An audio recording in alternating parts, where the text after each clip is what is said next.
Ele escolheu uma cidade bonita da França chamada Nice para fazer esse passeio. Olha os encontros, ó.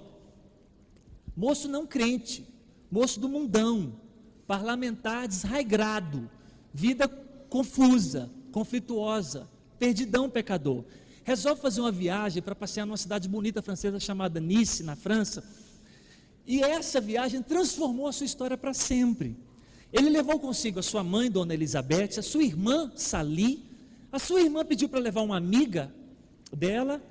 E ele chamou um professor do seu primário, que ele queria honrar esse professor, chamado Isaac Milner. Foi quem ensinou ele muita coisa, então ele quis levar ele para esse passeio. Na bagagem, Milner levava um livro com o título O Começo e o Progresso da Religião numa Alma. Ele olhou para o livro do professor e perguntou: o que é isso? O professor respondeu: é um dos melhores livros escritos que eu já li. Wilberforce pegou esse livro, leu nessa viagem, foi impactado e entregou a sua vida para Cristo. Impactado,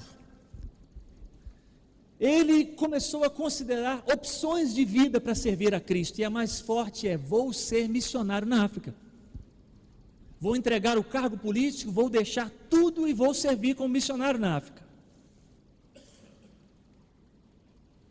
Ele conheceu um pastor chamado John Newton, e esse pastor foi quem convenceu ele a ficar. O pastor disse: você não, William, Deus te quer como parlamentar. Depois de orar e pensar, concluiu que Newton estava certo. Deus o chamara para defender a liberdade dos oprimidos como parlamentar. E ele começou a fazer isso no parlamento britânico. Outro que influenciou muito a sua vida foi John Wesley, avivalista desse tempo, que o pastor John Newton disse, converteu-se um parlamentar eloquente e importante aqui de Yorkshire. O comércio de escravos era tão importante para a economia do Império Britânico, quanto a indústria dos armamentos é importante hoje para os Estados Unidos da América. A oposição de Wilberforce no Congresso incluía oposição de muitos interesses. Personalidades famosas da época viraram seus inimigos. Ele foi assaltado e surrado 2 vezes, o que a história diz que pareceu ser algo encomendado para que ele morresse. Ele continuou. E após 18 anos, lutando, no dia 25 de março de 1806, quando a lei foi aprovada no parlamento inglês de abolição da escravatura, todo o parlamento se colocou em pé e começou a aplaudir o Wilberforce, por muitos minutos. E ele, já desgastado pelos anos e por tanto sofrimento, somente chorava com as mãos escondendo o seu rosto. Mesmo lutando 18 anos, ele queria que a abolição fosse mundial. Ele só conseguiu uma lei para toda a Europa em 1833. Só para você lembrar, a abolição da escravatura no Brasil foi em 1888. Um ano depois de 88, um ano depois de 1833, ele faleceu. E um ano depois, 800 mil escravos foram libertos em todo o mundo.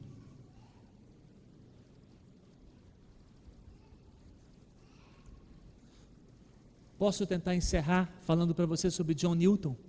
Quem é esse pastor John Newton? Por volta de 1750, John Newton era o comandante de um navio negreiro inglês. O pastor lá, que influenciou ele era um traficante de negros. Os navios fariam esse percurso de viagem da Inglaterra para a África quase vazios, até que chegassem na costa africana. Lá, eram os chefes tribais que entregavam aos europeus as cargas, aspas, as pessoas. Quem vendia os negros africanos para as embarcações inglesas eram os próprios negros africanos, os chefes tribais, isso por anos. Os compradores selecionavam os espécimes mais finos e compravam trocando por armas, munição, bebidas alcoólicas e tecidos caríssimos. Essa parte da narrativa aqui, ela nos leva às lágrimas, vendo cenas do filme, que eu fui ver no YouTube essa semana para eu chorar mais um pouquinho. Os negros eram trazidos a bordo de navios, acorrentados. As cenas do filme são fortes pra caramba, você tem que ver esse filme. Eles eram acorrentados embaixo das embarcações, de forma que eles não pudessem sequer suicidar, prendendo mãos e pés. Eram colocados lado a lado, acorrentados e nus. Os navios conseguiam trazer até 600 unidades de carga humana. Os capitães, lembra que o John Newton era capitão, né? Procuravam fazer a viagem o mais rápido possível para preservar ao máximo a sua carga. Contudo, a taxa de mortalidade era alta. Sempre por volta de 20, 25% morria. De 600. Essa é a parte mais triste do filme, eu acho. Quando alguém adoecia, quando um surto de desinteria ou qualquer outra doença aparecia, os negros eram acorrentados e jogados ao mar vivos. O filme chama Jornada pela Liberdade. Filme bom para você ver. Ele é de 2006. Escolheram um ator galês para tentar dar ainda mais força na performance do filme. John Newton transportou negros por muitos anos. Muitos anos. Por isso que a gente tem que orar por Marcelo Odebrecht, irmãos. Muitos anos, até que numa de suas viagens, o seu navio enfrentou uma tempestade e o seu navio naufragou, afundou em pleno mar. Enquanto afundava, Newton ofereceu a sua vida a Deus e disse: se o Senhor me salvar desse naufrágio, te servirei por toda a minha vida. Milagrosamente, John Newton não morre. Se converteu a Cristo, entrou para um seminário, se tornou pastor anglicano, e nos últimos 43 anos de sua vida, ele somente pregava o Evangelho. O testemunho dele continua muito vivo por causa do hino mais famoso que ele escreveu, que é a trilha sonora do filme Amazing Grace. Newton escreveu muitos hinos, mas este foi o que ficou mais famoso. Se o irmão conseguiu a letra do hino, a letra é essa, e a melodia mais ou menos assim: oh, graça sublime do Senhor, perdido me achou,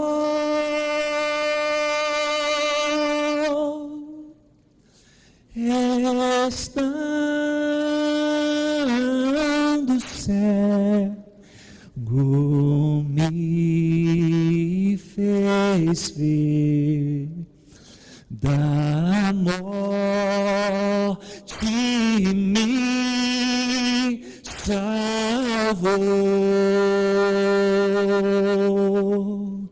A graça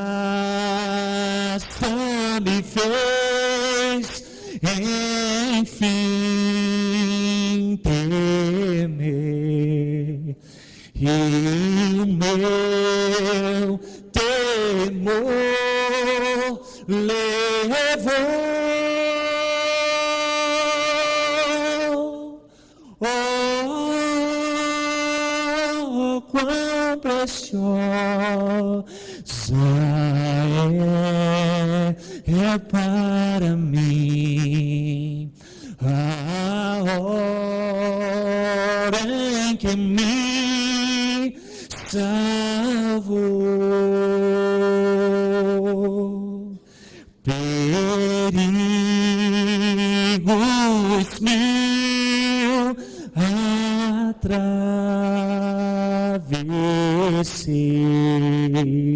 e a graça me valeu. Eu são e salvo, agora irei ao santo lar do céu. Promessas deu-me o Salvador, e nele eu posso crer. É o meu escudo e protetor em todo meu viver.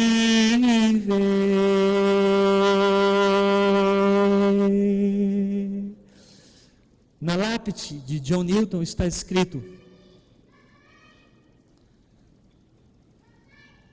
John Newton uma vez foi infiel e libertino pecador. Disse que é o que está escrito em sua lápide lá em Londres. Um mercador cruel de escravos da África. Mas pela misericórdia de nosso Senhor e Salvador Jesus Cristo, ele foi perdoado. E foi inspirado por Deus a pregar a mesma fé. E ele se esforçou muito para fazer isso por toda a sua vida.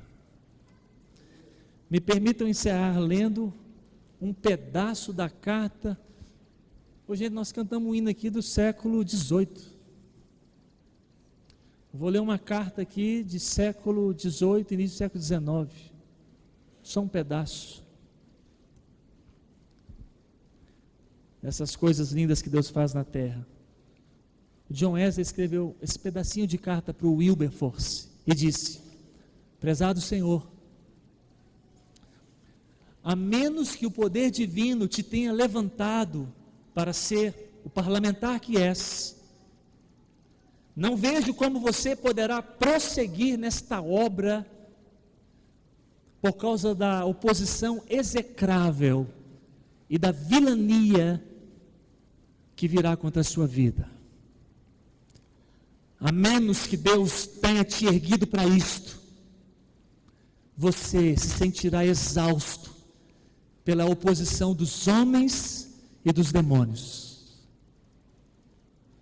Mas William, se Deus estiver com você, quem poderá resistir à sua vida?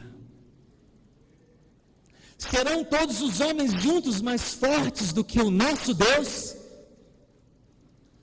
Não se canse de fazer o bem, meu caro parlamentar, e siga em frente, em nome de Deus, e no poder e na força de Deus contra a escravidão dos africanos.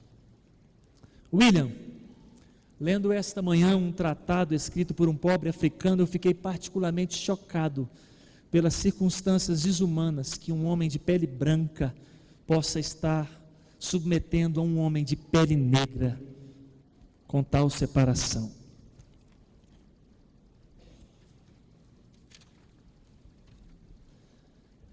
Que aquele que o tem guiado desde a juventude para continuar a fortalecê-lo,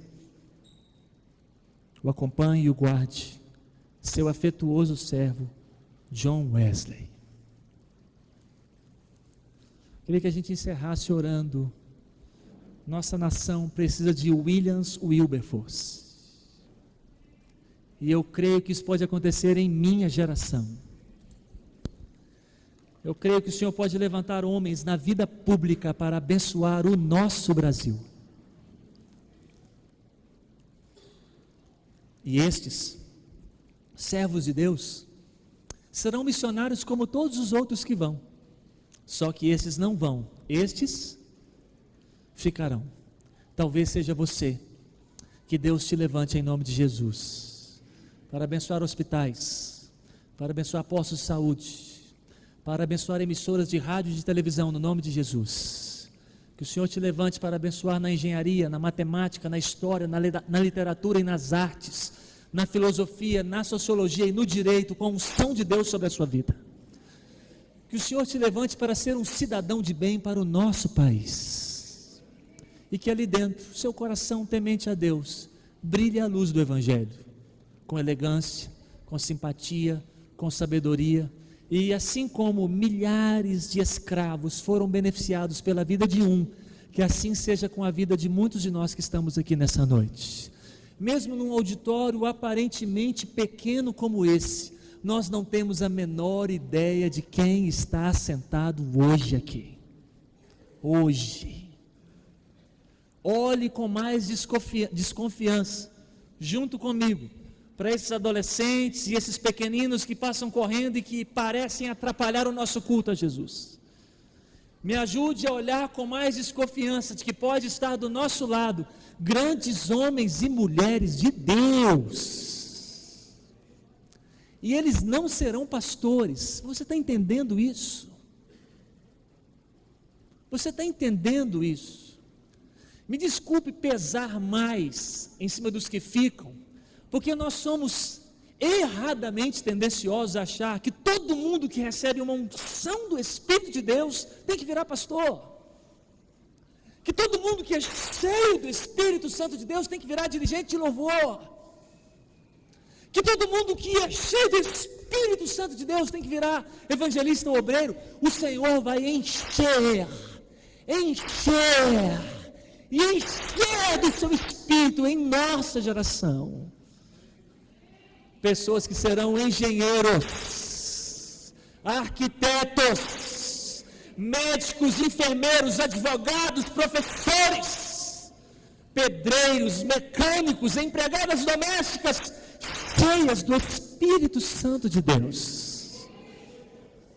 Serão missionários, com os livros que eles estarão lendo, com os louvores que eles estarão cantando, com as igrejas onde eles estão indo, com as orações que eles estão fazendo.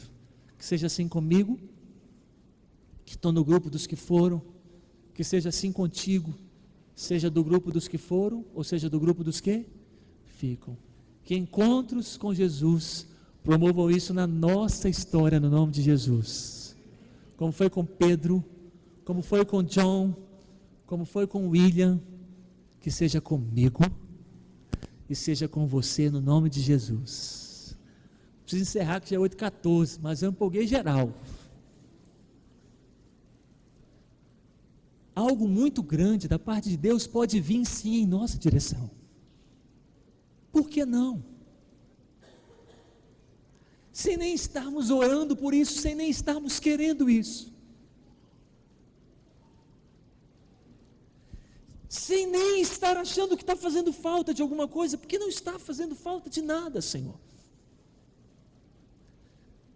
mas que se o Senhor tem alguma coisa muito grande para a nossa história, que Ele traga sobre nós, que Ele traga sobre a minha vida, que Ele traga sobre a nossa vida, para abençoar o nosso país amado, abençoar a cidade que hoje nós moramos, que atende pelo nome de Goiânia, é uma cidade muito bonita, o nosso estado, e por que não dizer outras nações. O Senhor pode buscar outros Ronaldos Lidórios dentro desta igreja, gente com histórias missionárias muito grandes. Se o Senhor se agradar, que os encontros nossos com Jesus, promovidos por Ele, mudem os nossos rumos e estabeleça a vontade dEle entre nós. Não tenha medo de orar pelos seus filhos. Não fique com aquela oração de mãe com medo de orar e Deus levar ele para a África. Calma. Deixa Deus levá-lo, seja para a África ou seja para Cuiabá, Manaus, Belo Horizonte, São Paulo, Rio, Jataí, por que não cidades do interior de Minas, Caldas Novas, Pirinópolis ou interior de Goiás. Porque eu acredito, e encerro aqui, empolgado que eu fiquei. Eu acredito